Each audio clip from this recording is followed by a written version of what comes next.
Master, scientists reported that the presence of water on Venus could mean that there was physical life there, and scientists believe today that there is microbial life. Was Venus ever like Earth? Sustaining life? It was. Yes. I mentioned there were 4 Venuses. They are so named because they're all similar in size, similar landscape, similar beauty. 2 of them were destroyed. One was destroyed, and we still see it now, with the hot gases all over on the planet. And all that life exterminated. There is another Venus, also destroyed, completely exploded. Completely gone to dust in a sudden moment. Only 2 of them were saved because their societies became vegan. What kind of disasters occurred on Venus? Explosive and poisonous gases from livestock as well, and that in turn triggered other gases from all sides. Then they just exploded within a few weeks, like 8 or 9 weeks. Everything was completely destroyed, and they were all annihilated because of the big explosion from under the earth, from like a volcanic type explosion, and gas from the ocean and, of course, from the animals. They all together exploded the whole planet. The whole population died because of explosive and poisonous gases. Now, we still have 2 more Venuses, which are very beautiful and much more advanced in technology than our planet. Luckily, on the Venuses, the population up there, only 1/4 of them are eating meat, and also very sparingly. And the rest, 3/4. They're all vegetarian or vegan. Therefore, they still can have their planets. The other 2 Venuses were destroyed. One is boiling hot, uninhabitable, and one is completely gone. There was a poisonous gas that had been built up, also underneath the surface of that Venus. Not the hot one now, but the exploded one. The planet had an empty core inside. And the poisonous gas had also been built up in there, as well as built up in the atmosphere of the planet. And that's why that Venus, I just say the 4th Venus, was completely gone, like dust. Exploded, completely disappeared. The whole planet, not just the people. It's sad. When the climate disaster happened, did any beings survive the disaster? And how did they manage to survive? How many beings were able to survive? None. They're all gone, all gone. Some died immediately, some died a slow and painful death. Within a few weeks, everything was gone. Humans, animals, trees, grass, anything that once existed on this hot Venus planet was all gone in a few weeks' time. The 4th Venus, it was just completely gone in minutes, exploded. It's very sad. Very sad. I know. The main reason for the extinction of the 4th planet was that they lived a very vicious way of life. They didn't care about God or have any moral standard. Anyone who was against them, or preaching something like divine nature or God, they immediately killed them, but in a tortoise way, in the cruelest, painful, slowest possible death. This was a terrible, terrible planet. These were terrible planets, the 2 destroyed Venuses. Though they were very, very advanced technologically, they were nowhere in spiritual standard and moral standard. Anyone who dares speak about something that is not materially proven, that person is classified as a bitch. Or whatever name they can call it, meaning a very worthless person and a bad person, dangerous person. They worried that this kind of person would poison the mind of the planet's population. So they destroyed them in the cruelest way possible in public, so that everybody knew about it and nobody dared even think in that direction ever again. They just concentrated on developing machines, technology, and they had very comfortable lives, so they believed in it. They thought there was nothing else better than this, better than their heaven at that time. How much time did they have? Did they take any action, or was it already too late? It was. They didn't have time at all. Within a few weeks' time, the whole planet was destroyed. Yes. Destroyed because of the poisonous gases from livestock. Of course, it triggered other gases from the ocean, from the warm ocean, as you know. It's similar to our planetary problem right now. It happened too fast for them, and they did not really have time. They did not really care about this vegetarian diet. They did not really go into any spiritual dimension. Q. When did the destruction of Venus happen? M. That was billions of years ago, long, long before Mars. And the one we're talking about now is number 1, and then the others, 2, 3, all right? The first one and the last one, i.e. the fourth one, were in trouble. Q. How technologically advanced were the Venusians before the mass destruction? M. Very advanced, much more than us. Sadly, only technological advancement, not much else, and that's why, you see, they had been a little bit too materialistic. They had been very proud of their own achievements, and paid very little attention to the divine nature of the inner kingdom. They were too proud. They had too many advantages from technology. They thought that they were God. They thought they could do anything they wanted, in fact, almost physically. Q. Was there an enlightened master before the time of the destruction on Venus? M. There had been, but they destroyed them immediately. I told you they had been too proud of their material achievements, and too arrogant to listen to anyone who spoke about something abstract like God or something like value of the inner kingdom or moral standards, etc. Therefore, none of the masters survived, and later, no more masters were sent there, of course. Just a few in the beginning, and they almost terminated them immediately. Q. Did the Venus inhabitants have a solution, like being vegan, before the mass extinction? M. No, they knew nothing about being vegan, about compassion, about the interconnectedness between lives. And that's why they faced such a terrible end, worse than Mars. Q. Master, how many people practiced spiritually at the time? M. How many people? None. Sorry about that. This Venus only. Q. Did Venus ever have a chance to get in contact with the Mars planet before the disaster occurred? M. No, they didn't contact each other. The two Venuses that have been annihilated or ruined. They did not have much spiritual quality. They didn't have telepathy or anything because they only concentrated on the physical aspect of development. They did not care about spiritual practice. That's why they got destroyed.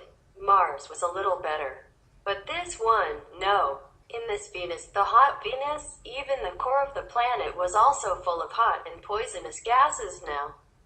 So no life could exist. Maybe that microscopic life, but it's useless for us or for any human to dwell there if you could even get there. The size of the disintegrated Venus is similar to Mars. Q. Did the people who failed to save Venus have to reincarnate onto another planet to make up for their mistakes, for instance, as Earthlings in this era facing global warming? M. These people have been born in a hell-like existence for a long, long time, thousands of years. And then later after that, they were allowed to be born as humanoids again, but in some very frightening planetary existence, where they have to live in constant fear, sorrow, and inner anguish. It's similar to hell. Q. Master, it's really overwhelming to know all these things. M. Yes, it is. It makes me feel small, because I'm already small. But in the galaxy, there are so many things, so many planets, and so much happening, it makes us feel like nothing at all. It makes us feel very insignificant, less than insignificant. The survivors. Q. Master, how about those two Venuses that are saved? Would you please share with us more? M. The two Venuses are very cool. Very good. They have no war at all, and they have less meat-eater population, you see. So, more or less they are balanced with the karmic law. They're beautiful. They're very exquisite, lushful, beautiful, and the temperature is always nice. It makes you healthy and happy. There is very little quarreling between each other. They have all the necessities of technology and transportation, like email and stuff. Our email and internet system here are just kindergarten compared to theirs. And they have UFOs, of course. Q. Was there a negotiation to bring peace and stability to the two Venuses that were saved? M. No, that was their merit. They earned it, and even the small number of people who eat meat up there. They know they're wrong. Even though they eat meat, they repent all the time, and they're trying to minimize all the time, as much as they can. So the atmosphere is very conducive to comfortable living. They worship God, but they have only one religion. It makes life simple. They all worship God in one religion. That is the Almighty God.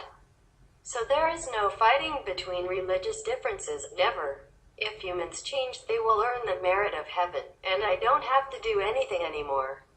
The vegan VN, USESQ. How come they survived and the other Venuses didn't? How does their evolution allow them to continue? The two Venuses were saved because they became vegan, because they are more virtuous. The other two Venuses were living a vicious life. They lived in vice. They did not know God. They did not respect anything that they didn't see. And they concentrated more on developing their material comfort. Therefore, they had too much comfort. They had everything they wanted. Everything is almost like heavenly life, except devoid of spiritual, moral, and divine quality. And not only that, they persecuted anyone who dared to oppose them or mention anything about the invisible quality of heaven or about God. Anyone living a virtuous life is like a state enemy. They hunted them down. They killed them mercilessly.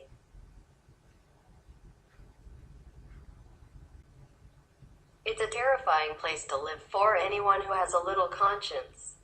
Their conscience is zero. Their moral standard is zero. Their tolerance for God and divinity is zero.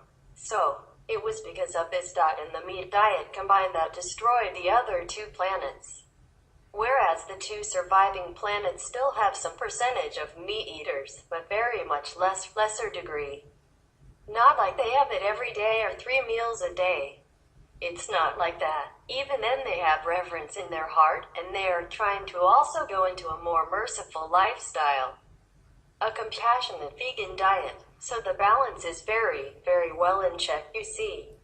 3/4 are vegetarian, vegan, and the 1/4 is meat eater, but very much less in degree. Very much less in quantity. Then they all worship God, they revere the spiritual persons or beings or practitioners. They encourage moral behavior within their society. They teach moral obligation, a compassionate lifestyle, and a merciful attitude in school from kindergarten already, by example and by positive encouragement. In school, they teach children how to be kind to each other, how to be kind to their planet, how to be kind to other co-inhabitants, like animals, you see. Animals and men live in harmony with each other, and children have been taught moral standards and a merciful behavior since childhood already, so they grow up to become wonderful citizens. The meat eaters and the meat providers live in remote areas, shamefully, far away from the sight of the people, and they don't encourage that in public. Just like right now we forbid smoking in public, over there they forbid meat eating in public. Therefore, even the meat eaters feel ashamed, and they know it's wrong, and even if they still have some, they always try to minimize it. A meat eater over there is allowed, but is like an outcast. And they feel it, but some people are not as developed as others, so they just tolerate it. But because their numbers do not outweigh the vegetarian, therefore their planet's merit and peaceful atmosphere is prevalent. Their planetary merit is in balance. Even though 1/4 of the people are meat eaters, very little or less, still they are covered by the 3/4 of the other benevolent energy. Because the society as a whole already supports a compassionate vegan diet and other meat eaters, even though they do it. They know it's wrong, and so they have repentance in their heart also. So that's the way they preserve their planet. Not because they want it to maybe, but because they know it's a way of life, and they have been brought up like that since they were children. They became very powerful in spiritual merit, and thus they can protect their planet.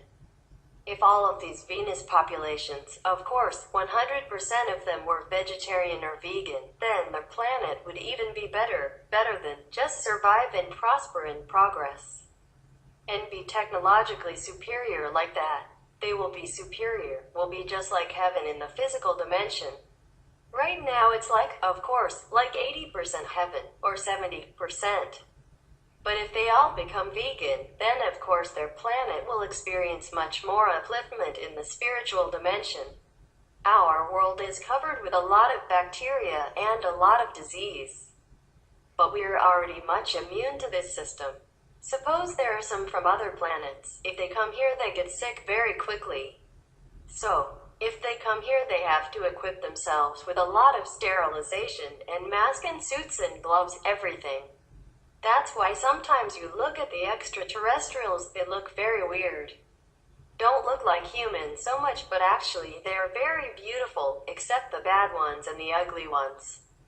They are from a different dimension, but most of the advanced extraterrestrials, they are very beautiful. Some are very high, taller than us, 3 times bigger than the Americans.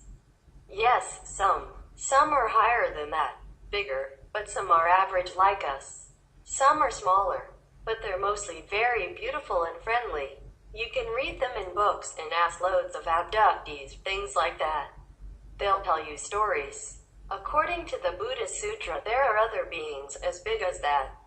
I read in the Buddhist Sutra, it says the same thing one time, namely, the Reverend Maud Galiayana, he was the one who is very good to his mother. His mother was in hell. One of the biggest disciples of the Buddha, one of the 10 foremost disciples of the Buddha, flew up to some other terrestrial to visit other planets, and he stopped in one of the planets. At that time, some of the people there were having lunch and their bowl was so big. The bowl for rice and food was so big that he stopped on the top. On the edge of the bowl for rice and food was so big that he stopped on the top, on the edge of the bowl, and he looked like the fly. And so the beings talked to him and said, "God, this is a strange fly. We have never seen such in our place." Actually, it was the disciple of the Buddha, an Indian monk, but because the people there were so big that, even just to land on the edge of one of their bowls, rice bowl, it looks like a fly to them. So when you look at fly on top of your bowl, maybe consider. Maybe from other planet, who knows? So try not to kill them, because maybe they are some of the monks, or somewhere from another planet. Who knows? We don't always have to look the same, no. You see, even in our planet, how many races? So even within this planet alone, we already have so many different looking people. How would it be the same for us if the whole galaxy, the whole universe looks the same? It could not be the same. And perhaps some of the other planets have been keeping their tradition of a healthy diet and the secret of longevity, whereby our planet has lost it because of disaster or because of our stubbornness or because some accident has befallen us. And we have forgotten the secret of life. So we have degraded into stage of living in which our lifespan has become so much shortened than is necessary for us to do things in this world. If our life would be longer, probably we could do a lot more. Q. Regarding the condition of this world, I would like to ask, is it possible for the King of Illusion himself to be liberated in some way? Maya, the King of Illusion, he's liberated. He thinks he's liberated. Nobody does anything to him. So what is it now you want? You want to save him? Go ahead. I don't like him. Q. But the problem is, as long as he exists in his world, the system we don't like exists, I think. But we are also a part of it. He existed a long time already. He has nothing wrong with him. It's just, he's designing all this, but he doesn't actually do anything. So, you can't even accuse him. Like he just designed the tiger, and then he designed the rabbit, and he put the tiger next to the rabbit. He does nothing. Did you see him kill the rabbit? No, he didn't. It's the tiger who did it. He has his merit. You can't just kill him like that. You can't just liberate him like that. Because he has been also practicing long years, in order to get this power. He practiced for the wrong reason. He has a power, but he didn't have love. That's why he likes to create things. But he's an irresponsible creator. But you can't even blame him. That's the problem. I can accuse him, but I cannot have evidence against him. He just created the tiger for fun. And then he created the rabbit just for fun. What harm can it be to create a tiger and a rabbit? The problem is that the rabbit runs next to the tiger. And so things happen. So how can anybody blame the king of Maya for? What did he do? He just creates things. So now, just like the alcohol producer, he just produces alcohol. He didn't force you to buy it by gunpoint. So, you also cannot say anything. He has the license. The king of Maya also has a license. Because he has been practicing much more than you do. You can't do anything to him. We can argue with him and can negotiate damage control, but you cannot, liberate him. What do you mean, put him in heaven? He is already there. Put him in hell. He's also already there, but he's the king of hell. He's not afraid of hell. Now you know. Is there some way to negotiate with him? That way that his system changes a little bit. It will change if we all became aware, as I told you, as you do. In the whole universe, on other planets, everywhere. Wait until you become master and you do all that. It's evolution, because it's already all created. Either we have to destroy everything and start it anew, or just let it develop and have to teach everybody to be aware.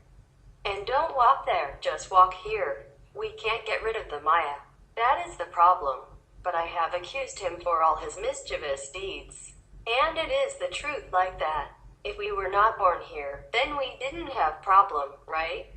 But the problem is we also had choice. We had choice. It's just that when we were born in here, it's so overwhelmed with all kinds of temptation and traps that we didn't know which way to go. We didn't know what choice is the best. Especially, not everybody has been taught. I mean, personally and constantly, to remind you that you shouldn't go this way, you should go that way. Okay? Because the creation, like the evolution, he created it already, before you and I were born. And there's so many animals and all that. So, the evolution has to continue until further notice. Maybe we'll post him a job somewhere else. But where can he go outside of universe? He'll be itchy and create things again somewhere else. The thing is, that is the thing. That is the thing, I tell you. You have to practice spiritually with morals and wisdom and love. That's why otherwise, sometimes other teachers or some people like to learn magic instead. And they all learn with any other master. No need vegetarian diet, no need meditation, no need 5 precepts, nothing. So this kind of teaching will breed a kind of Maya king. And if you practice life after lives in the same direction, then you became Maya king. He has so much power, almost like the Buddha. That's why, accept no compassion, no heart. That's why you have to keep the 5 precepts. That's why you have to develop compassion.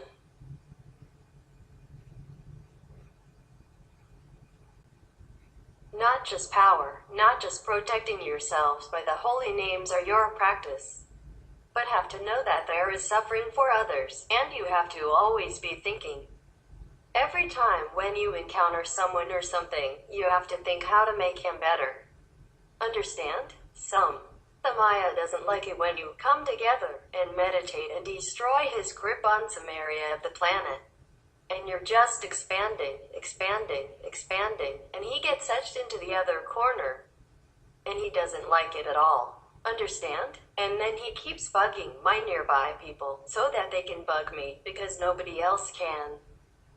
So would you say, Master, that Maya is now losing power? Losing ground, yes. Loser. Down, but not out yet. Because people invite him. People love him, that's why. People love him by doing bad things according to his instruction inside. Or habit from his instruction. People love him, invite him by not inviting goodness. And the house is empty, then anyone can come in to occupy that space. If people just keep goodness in their heart and invite only goodness, then Maya cannot enter. But unluckily, it is not the case. And we cannot do much with him. Because technically he doesn't do anything wrong. As I told you, he just created the tiger, and then he created a rabbit next to it. And the tiger eats the rabbit, and then by the law of fairness and justice, the rabbit can become a tiger or another kind of predator, and to eat the tiger that now become a rabbit or a chicken, or whatever that can be. So I told you also that animals, some of them came from higher planes to come down to help humankind. Some came because of karma, just like humans, also. Some came from higher levels to help here, and some also came because of karma. This is very complicated, this world. But never mind, I got all the souls up, at least to the 3rd level. So it doesn't matter, they're just connected by a string here, like a puppet now. They're just working with the mind. Souls are all free, and all of you are free at the time of initiation already. You're just connected with your soul until you go, until the string is cut, and you're gone forever. It's the same with most people on this planet now. But they don't go to the 5th level like you will. No, they go maximum to the 3rd level, high 3rd level, or 4th even, but at least they escape hell. Q. How does the Maya, negative force, operate? Is there a head Maya king who orders lower ranking Maya beings to do bad deeds against a master? Yeah, like an army that has a general and soldiers. Some general, yes, king of Maya. Q or Maya beings independent of each other, and do things according to their own karmic ties with people in the world. Some, both ways. Some Maya also do it more than they should, and then they also get punished by the law of Maya. They also have laws. Some do it more than they should. Also, mischief, like humans. Some are doing mischief, too. Yes, both. But if we are good and morally correct, they cannot go near even. But because sometimes you try to do good to other people, or to think of some bad thing, or some other people rub off some karma on you, then they might breathe some grounds for these Maya to come near. But you have protection. Anyway, the question you asked, the answer is both. But even then, if any harm is done to the master, it's only to exchange for lessening the karmic suffering of the initiates and or people in the world. Maya personally means no harm to the master. But in this world, fairness of justice, this is the lower worlds, fairness and justice must be upheld. This is the realm of reward and punishment. They don't care who is punished as long as the punishment is measured out. You can die for somebody else instead. They don't care who dies. For them, it's a collective mess. If the karma is paid, if something's done to pay the debt, just like the bank doesn't care who pays the debt, as long as the debt is paid. If not, they take your possession, they confiscate your house, they drive you out. Things like that, similar. Q. And also, in this world, when someone's trying to do something beneficial, the Maya always tries to obstruct. But are there specific Maya beings that are specifically assigned solely to the mission of obstructing Master's work? Or how does it work? Some. There are many, not just one. They work through everything, everywhere. Through everyone. Through animals, through insects even. Through people. Q. Master. I tend to imagine that the Maya goes around whispering into people's ears to make them do bad things. But are there other more physical and concrete ways that Maya tricks and manipulates humans? Some. You mean like that, yeah? Some acts as if she was whispering in the ear of somebody. Q. Yes, something like that, Master. Some. Maya's physical and concrete ways are many and varied. Depends on the people they want to seduce.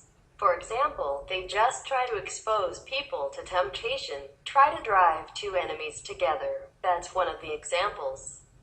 No need to even whisper nothing. Then one thing will lead to another, and the chain effect and the chain reaction will begin and will continue forth and forever. And even when it wears out, there are plenty more around to start a new chaos. I can just say, poor Earth beings. They're so helpless in this cycle of actions and consequences. Just have to practice, just have to pray.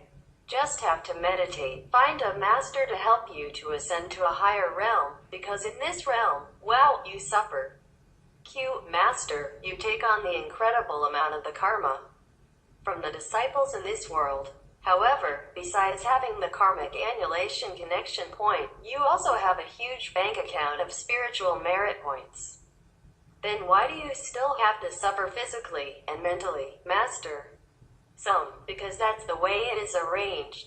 That's the package deal. That's the deal. Have you ever seen? Look, you see, Jesus, how high he was, Prophet Muhammad, Buddha, they all have to suffer, even though they don't have to. Can't you pay your way out of karma? Some, that would be too easy. Then everybody can be a master. Why bother? Why bother to come down? He can just even give to anybody a lot of merit and stay in heaven and just sprinkle all the merit down. Pay everything and everybody goes to heaven. It's not like that. You forget the Maya. It's his kingdom. He has his own rules. And then the human free will causes a lot of trouble. And then the collective karma entangles with each other. For example, there is a multi-billionaire. Then he has children. He has his sons and his daughters, but they somehow mistakenly, or some trouble or something, entangle themselves in criminal activity, yeah?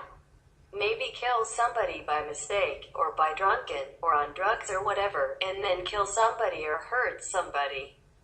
And that son has to go to jail. All the evidence points towards him. Maybe the multi-billionaire can bail him out for a while. But if all the evidence is very, very strong against the son, then the son has to go to prison. The multi-billionaire cannot buy him out, because the law of the nation is like that. And the son of the billionaire staying in prison has to do things like everybody else, like all the inmates. Has to wash the clothes, or maybe sweep the floor and do all the chores in there. But maybe he's more comfortable because his father can give him some more money and he can afford some extra things that he wants in prison. You know, extra food or some extra stuff. But he is still an inmate, nevertheless, because he has done something that the law forbids to do. Except if the father took the blame, then the son would be free. But then the billionaire father must go to prison, and although he has a lot of money and influential power, he cannot buy himself out. This world, there are so many laws that people don't even know. Even in your country, you don't know all the laws. Sometimes people committed it and don't even know that they committed these things or something. Like if you are not a builder, or if you are not an architect, and you don't know that, you shouldn't build an extra house on your land. You just build it up because you have money, you save money, and you think you could build it. But then some police come, or some neighbor sues you. You did not do it on purpose. You just didn't know. Not everybody knows all the laws in the nation. Not to talk about the laws of the physical universe. It's terrible. It's terrible. Without enlightened and gracious master, no soul can escape. That is for sure. That's all I can tell you. But escape has to take time. See what I mean? Just mind your own business, okay? Because you don't have enough time to earn merits, so don't try to create more bad karma. It's difficult to clean the bad karma already. Don't make more for unnecessary. If I treat you nicely, then you're happy and proud already. Don't bother if I treat this guy bad. You should know that I'm okay. Because Master doesn't scold me, doesn't kick me out. Then I'm okay. Be happy. And don't bother to criticize me why I kick the other guy out. I must have my reason. And if you call me Master at all, then trust me that I have something. That I have my job to do, number one. Number two, I probably know something more than you do. I probably know that guy more than you know. So just let me do my job, that's all I ask. Because if everybody is always criticizing me like that, I'm also fed up. Damned if you do, damned if you don't. That's what they say. Then it's very difficult for me. That's all. You don't have to love me, just let me do my job. Take care of yourself, and don't mind my business. Mind your own business. That's what I mean. Of course, it's easier to feel sorry for the poor guy than to feel sorry for powerful, mighty master. But I am not that mighty. I'm not that powerful. I'm working like mad for everybody. I'm mighty, but outside, I still have to work for you like everyone else, and even more so. And only in extreme case then I would treat a person like that. Like fired him or let him go sit somewhere else. It's better than I throw her out to go home or out of our group forever. No, at least I let her go sit somewhere upstairs. She still can see me. Just not staying there and projecting all this whatever she desires in her head into my being. Too close for comfort. If I'm alone with her like I'm alone with my driver, and I can bear it, okay. But I'm there not for her. And I'm there not alone. I have to take care of the group, and I have other things to do for everybody. She cannot just eat up all my stuff, or my energy just for herself. And dragging me there all the time, with her desire in her head which you don't even see. Last time, promise me, mind your own business. Because if you keep criticizing me, you will be losing too much of your merits, and it's not worth it for another person. Or you share his karma, precious bad karma with you. Whenever you sympathize with somebody, you get half of it. Half of his karma. It's okay. You and your husband, you have to share anyway. You share a bed every day, so might as well share everything else. But what I mean is, if it's not your business, don't mind. And if you still believe in me, then let me do my job. Keep your mind pure, clean. And if you feel sorry at all for anybody, feel sorry for me. That I have to deal with all kinds of people. I don't have to, but I have to. You don't even feel sorry for me, and feel sorry for every little guy, bad girl. You never know.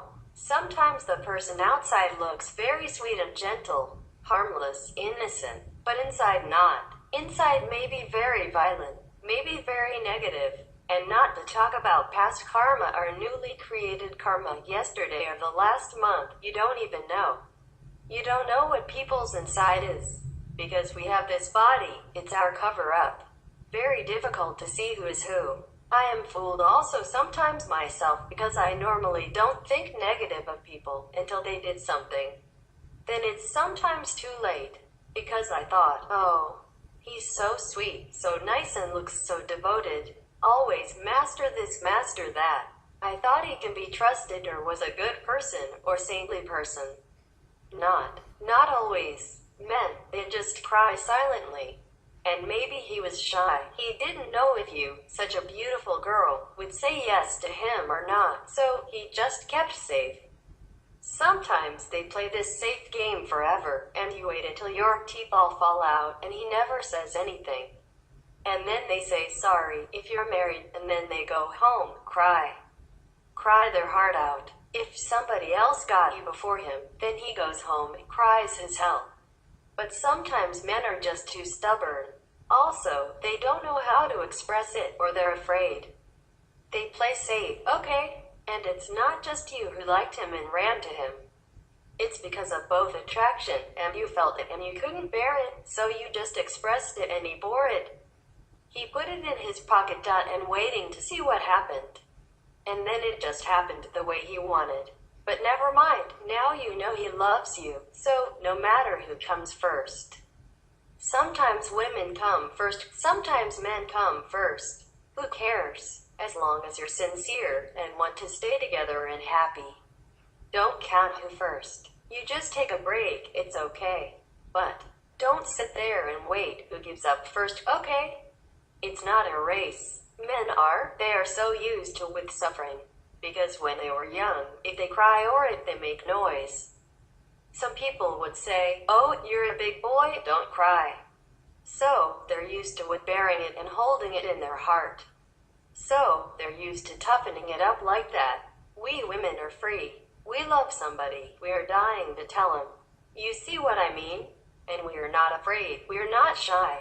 Mostly we are not. Just try it. If he says no, then it's no, what can we lose?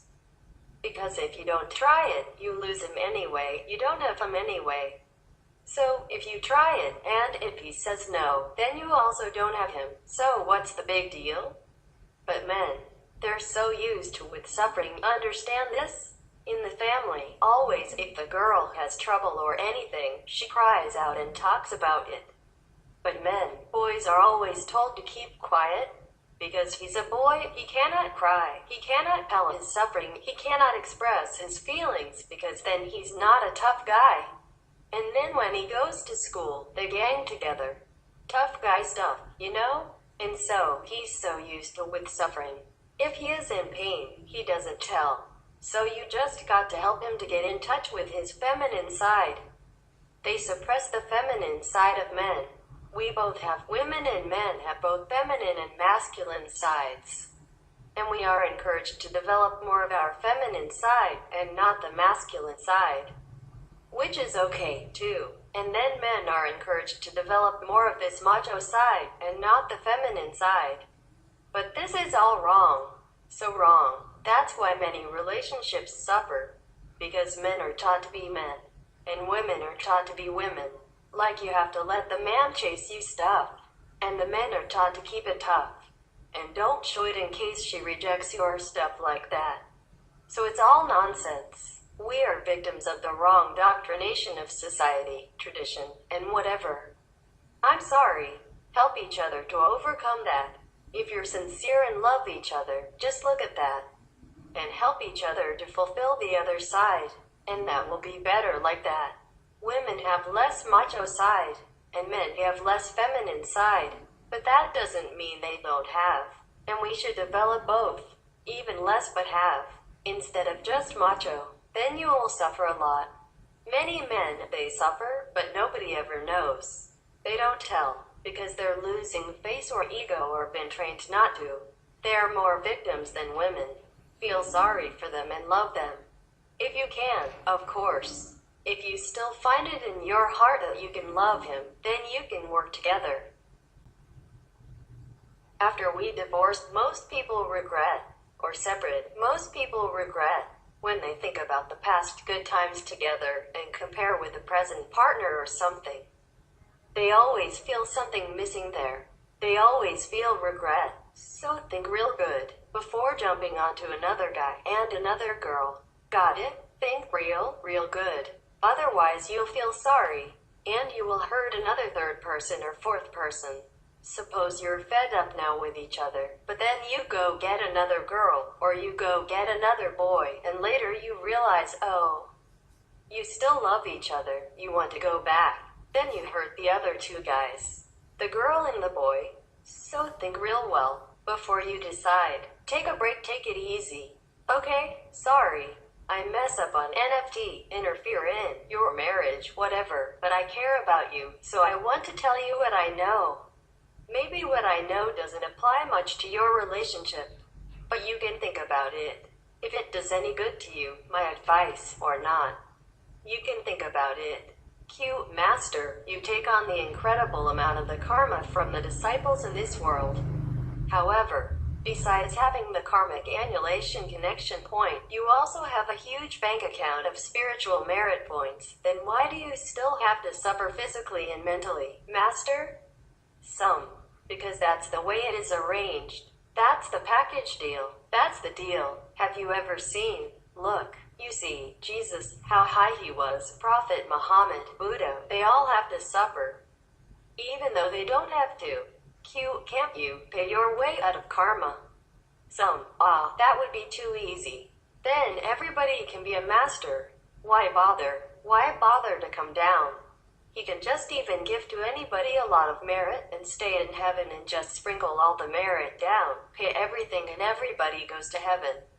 It's not like that. You forget the Maya. It's his kingdom. He has his own rules. And then the human free will causes a lot of trouble, and then the collective karma entangles with each other. For example, there is a multi-billionaire. Then he has children. He has his sons and his daughters, but they somehow mistakenly, or some trouble, or something, entangled themselves in criminal activity, yeah? Maybe kill somebody by mistake, or by drunken, or on drugs or whatever, and then kill somebody or hurt somebody. And that son has to go to jail. All the evidence points towards him. Maybe the multi-billionaire can bail him out for a while. But if all the evidence is very, very strong against the son, then the son has to go to prison.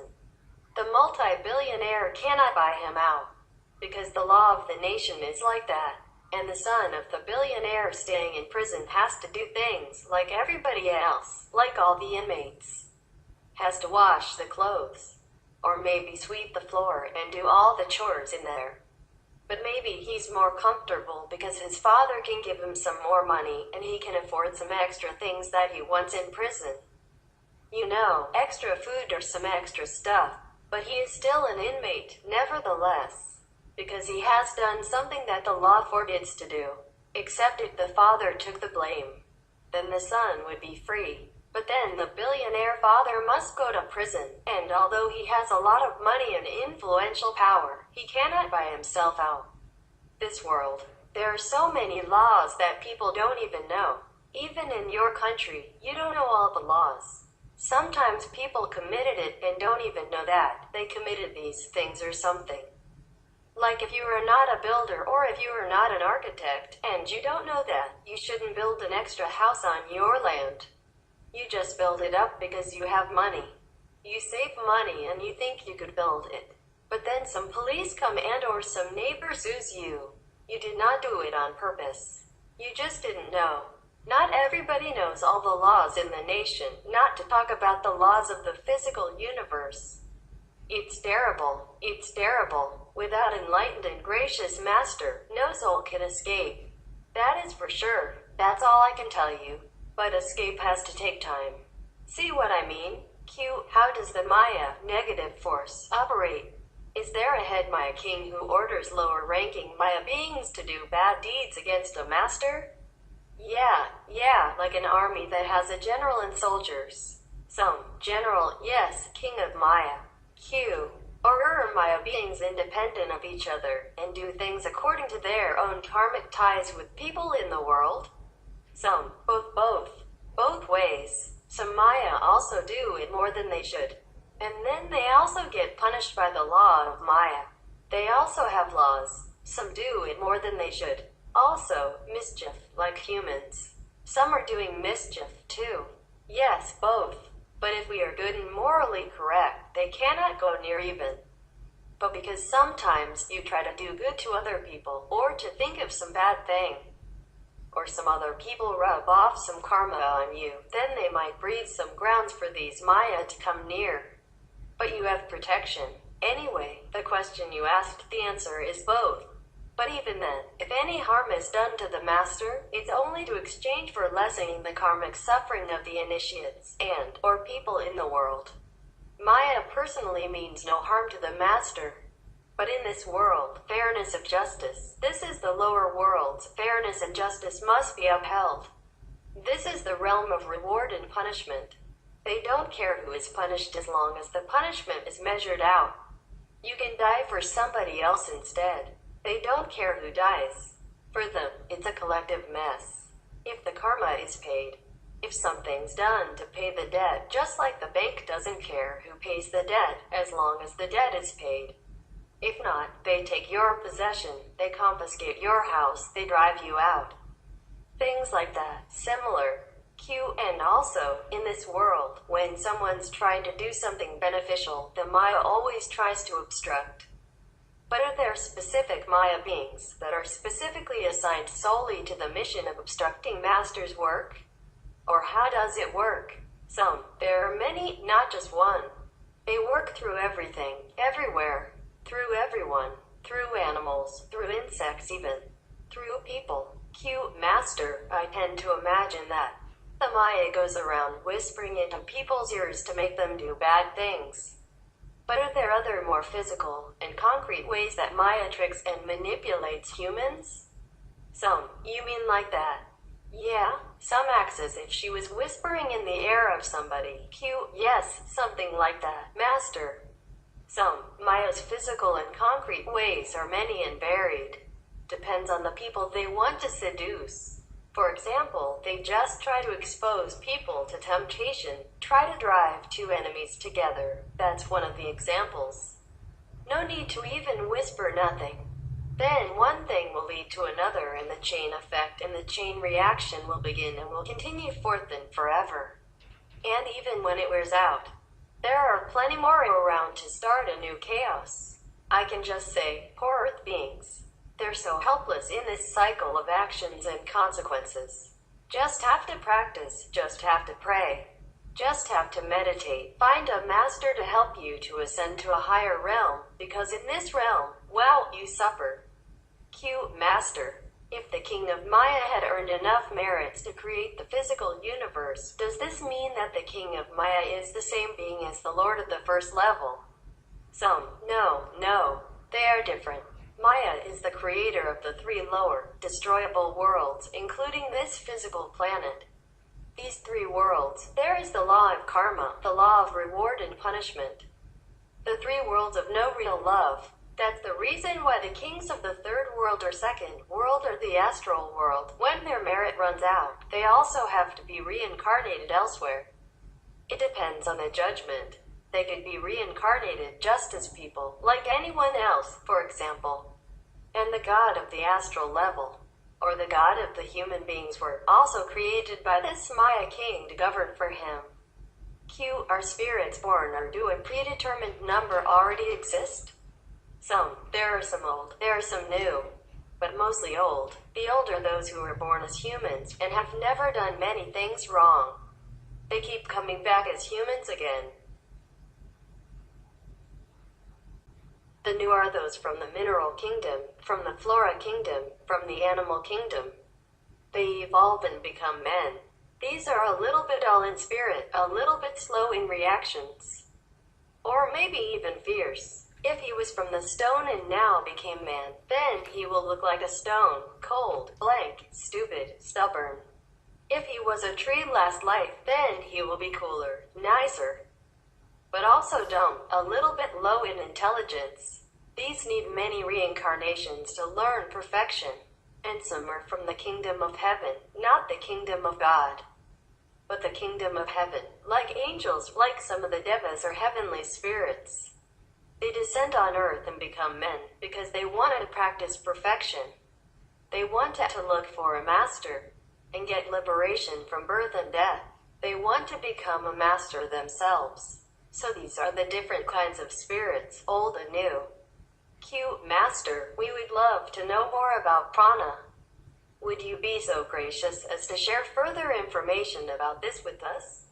Some. You see, humans, we normally have high prana, but we reduce it, the blessing, and reduce the prana by our less holy, less loving lifestyle, like eating animals, drinking alcohol, taking drugs, cigarettes, etc. And then the DNA keeps transferring from one generation to the next. So, the next generation will also have less and less and less prana. That's why we have to eat a lot. And then we're also influenced by the appetites of other people around us. So sometimes you're in a crowd, you eat more. When you eat alone, you don't eat that much, but when you eat with the crowd, it tastes so good. And you eat more. That's the reason. DNA influences each other as well. So the average humans now need to eat a lot because little prana left. The average of humans' prana now is only 20%. The highest of them would have like 80 to 135% prana, the lowest about 17%. But maybe also because they have the chance to choose more food, as there are more food items, so they eat more than required. But higher prana does not necessarily mean higher level spiritually. To a certain level, that doesn't mean higher spiritually. So let's check out here, like Supreme Master Chinghai, 662% prana. On the 10th of August. Now she is thousands more above that, but she's still eating once a day, soup or something. Don't taste that much anymore. SMCH Supreme Master Chinghai has 662%, but she still eats soup and so, but very less. She eats very less now because she has very little choice even if she wants to. Remember the loving peace list that I gave you? She has even less than that because the list I gave you still have some have less feeling, but doesn't mean not all of them have no feeling. Okay, so she chooses only the non-feeling and there's very little. 2 or 3 kinds of vegetables, melons, cucumbers, that's just about it. Now, Therese Newman, you remember her? From Yogananda book, she had at that time 153%. And there is a nun in Formosa, Taiwan, called Fu Wei Nishi. She used to live in Miaoli. She had, when she was alive, 143%. There was a Russian lady, an old Russian lady on TV, on our Supreme Master TV, over 60 years old. She sings songs and all that, and she looks so pinky. She has 180% prana. The Indian holy men, we call them, have 272% prana. No wonder he doesn't eat and he doesn't drink, and she also.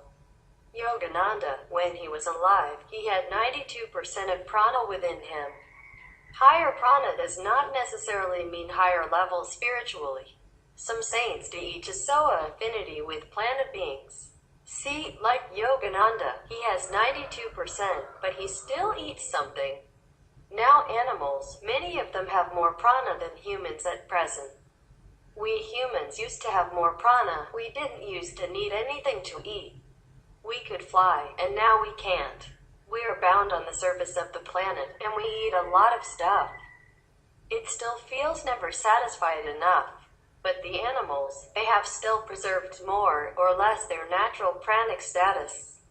So that's why sometimes they can survive without food for a long time.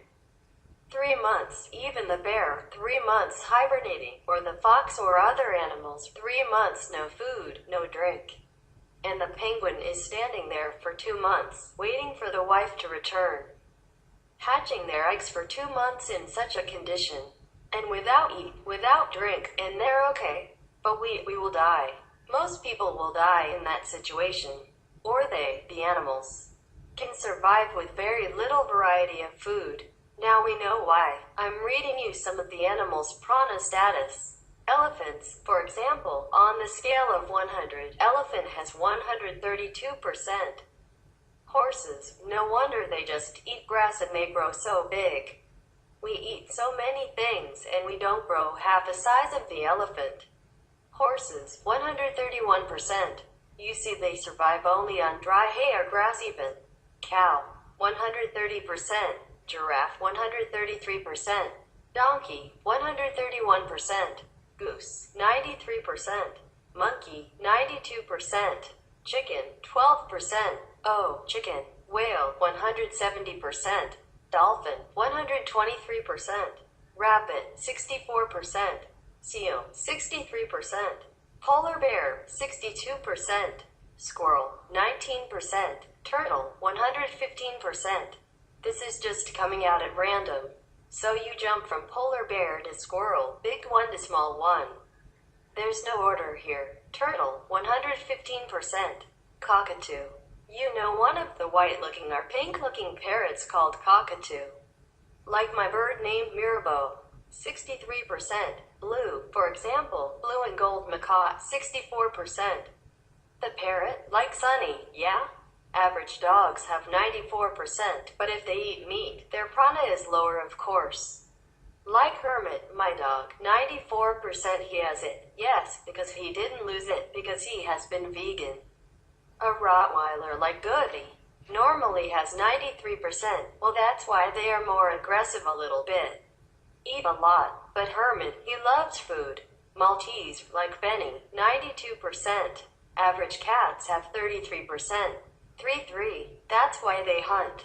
Tiger, 22%. Lion, 21%. Leopard, 18%. Penguin, 62%. Rat, 18%. Bee, 6%. This is for example. So the average human has even only 20% prana. Less than the tiger. Q, master. Should we eat less to try to gain more prana? Some. You eat as much as your body needs and your mind craves for. Otherwise, you keep thinking of food all the time. You can't even meditate.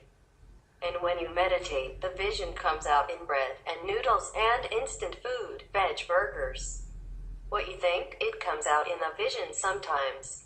If you want to try, you can try to lessen a little bit at a time, okay? If your body can bear it. Alright, lessen a little bit at a time. A little bit, a little bit. See how it goes. The problem is if you can, then you do it. If you cannot, then just continue as usual. You know how people go on diet? They only gain double afterwards. I'm worried about that. But if you can lessen the food, then it's fine. Everything has a soul. However, soul is not a good word for it. It's a kind of Buddha nature, a kind of spirit. It's the same light that all beings come from. Some have more and some have less. Buddha has the most universal power, the light and the spirit. Animals have less and trees have even less. Humans have 5 elements. Apart from the soul and wisdom, we have elements such as metal, wood, water, fire, and earth. Animals only have 4 elements: water, fire, air, and minerals. Animals have 1 less element than us. Birds have 2 less elements. They only have air, like the air we breathe, and water and minerals. The minerals construct their bones and feathers. But insects don't have minerals. They don't have metal, nor do they have wood. They only have air and water. They must have air to have a body and water. They only have 2 elements.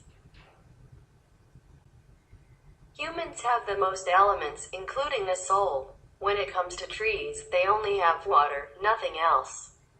That's why eating vegetables doesn't create as much bad karma, retribution, and sin as eating an animal. It's easy to prove. If you kill a person, of course you will have heavy karma, retribution. You might have to pay back with your own life. If you kill a cow, you can pay with money. If you kill a pig, it costs less money. If you kill an insect, no one will ask you for money. So if you take a few vegetables, it doesn't create much bad karma, retribution.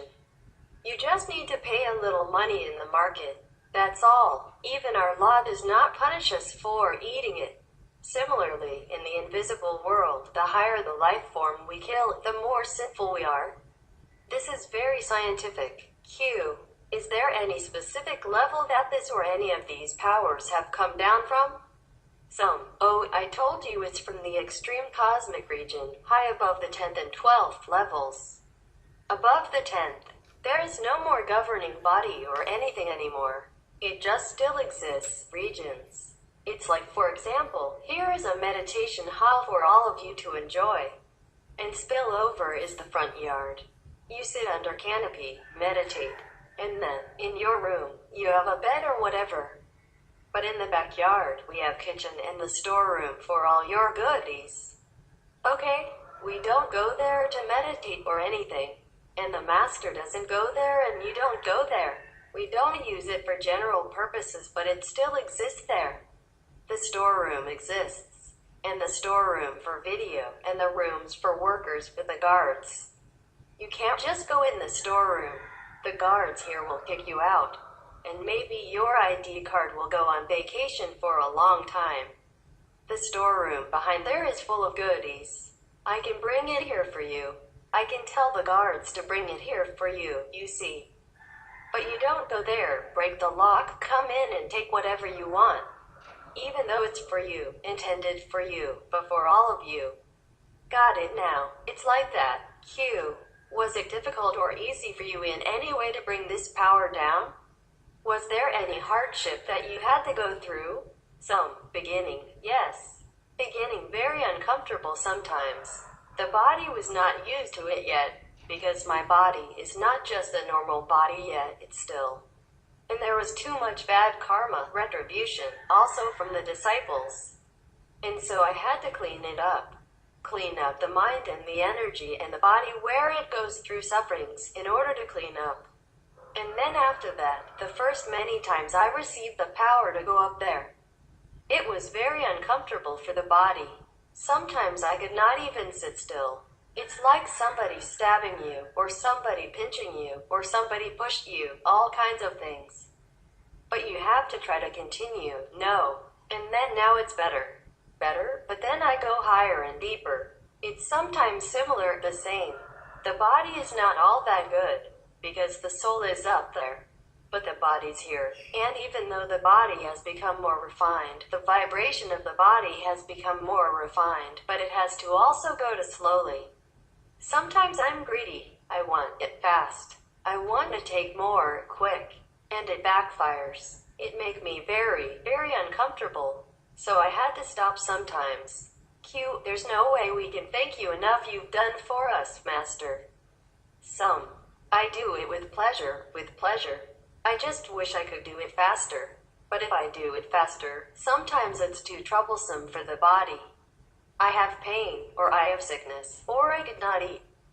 Or if I eat, I have to vomit, or I bleed inside, or I bleed outside, or something happens. Suffering different kinds. So I just do it slowly. It's all my fault. I go too fast. It's okay. I love it. I love to do it. Q. When scientists saw this gigantic star hurling through the sky, Master commented that it was a super being. What is a super being? Some. Super being is a being who is very super. No. Super means extraordinary, more than the mortal can imagine. They are there with superpower, with extraordinary quality of divine consciousness. Mostly, super beings are the ones who help other beings to elevate. Be it even the birds or dogs or cows or chicken, they can also be super beings if their quality is super. If their actions are super and they are in any way beneficial to other beings. Many super beings are mostly spiritually high, elevated beings.